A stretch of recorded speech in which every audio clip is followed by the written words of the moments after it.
One reason why the spiritual process has become the mainstay of recluses, that spirituality is not for people who want to be vibrant and alive, because generally a spiritual person means he must be like a goat. He should eat like a goat, he should live like a goat. If you show any life, maybe you're not spiritual. If life's experience has sunk deeper than the physical, you must be much more alive than anybody else. But just the rivers has been propagated for a long time. Because of this, large segments of society have given up the idea of being spiritual, because they think if they have to be spiritual, at least they must eat badly, they must dress badly and they must live badly. If you want to create a situation within you where spirituality is not something that you learn from somebody, but something that you naturally live. I must tell you a story. Are you okay for a story? There were two brothers,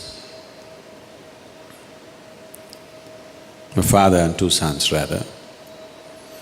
As the sons grew up and the father got old, he told them that he is dividing his property into two, equally for both of them. He had large acres of fertile land. In those days, question of dividing the land never arose. It was only a question of dividing the produce. You could only divide the produce that came out of it. You never divide the land as such, because it was unwise to divide the land. Today we are paying for it. Everybody owns half an acre in this country and nothing is productive because we divided the land. So he divided the produce of the land between his two sons equally. One son got married and he had 5 children. The other son never got married. So both of them got equal quantities of grain at the end of the year when the harvest is done. So the son who was married with children, who had a large family, one day a worm got into his head. You know worms get into your head sometimes? Yeah? A worm got into his head and then he thought, I'm married, I have a large family, I get one portion of the grain and my brother, who is alone by himself, he gets another portion of the grain. And in a few years, my sons will grow up and they will take care of me. But my brother has nobody, what will he do? He deserves more than me, he thought. So in the night, he filled a sack of grain, carried it and put it in the brother's storage. So whenever he felt like this in the nights, in secrecy he carried a bag of grain and put it in his brother's grainage. After some time, the same worm got into his brother's head also. He thought, my brother has 5 children and a wife to support, I have nothing. Why do I need so much? But my brother will not accept my generosity, so in the night he started, both of them, unnecessary labor was happening.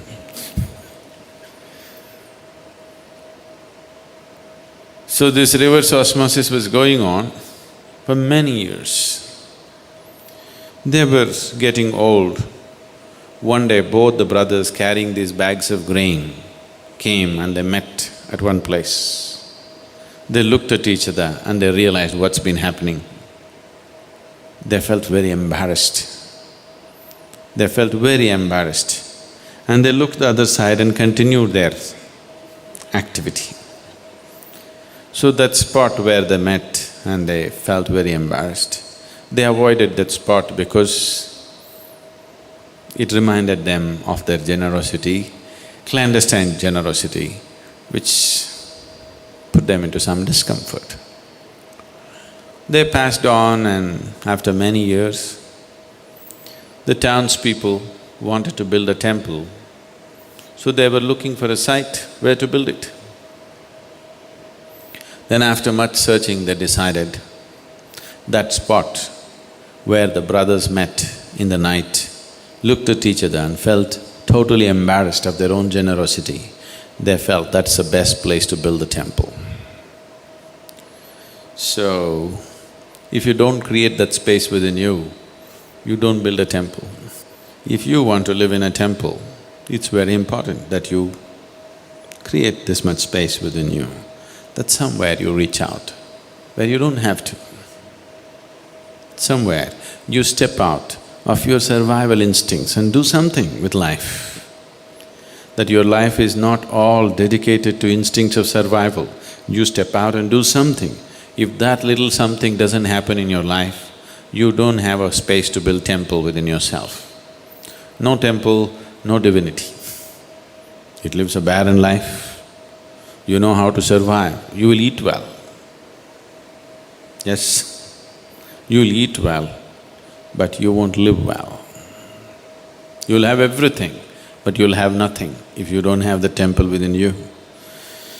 So if you want spiritual process to become a natural part of our lives, it is not because you attend a program or go somewhere and listen to somebody that you become spiritual. You create that little space. Divine is an orphan in this world.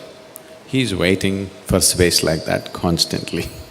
If you create such space, you don't have to install a deity, it fills up. If you just create that space, a deity will come and fill up by itself. You don't have to go inviting some deity, you don't have to create one, it will anyway happen. It is because people are completely dedicated to their own survival instincts. Wherever they go, it continues.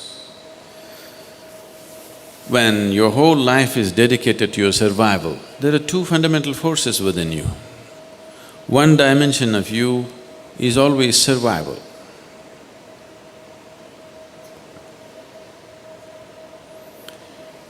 Just see every aspect of your life, why you have done what you have done. It's in pursuit of survival, isn't it? When I say survival, survival is on many different levels.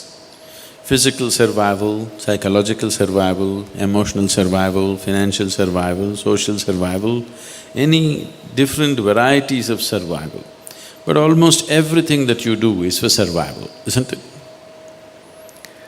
Maybe even the spiritual process, because heavenly survival.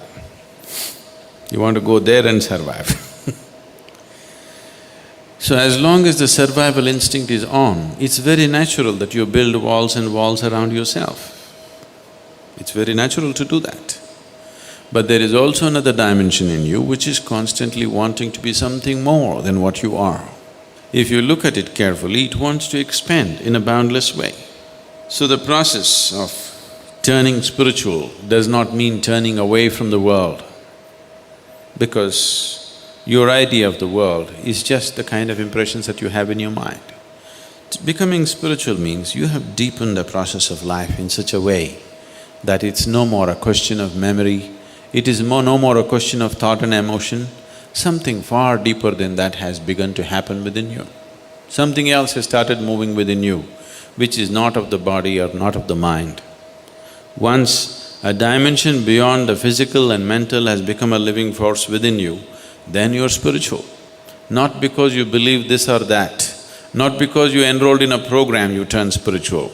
Something beyond the physical has become a living reality for you.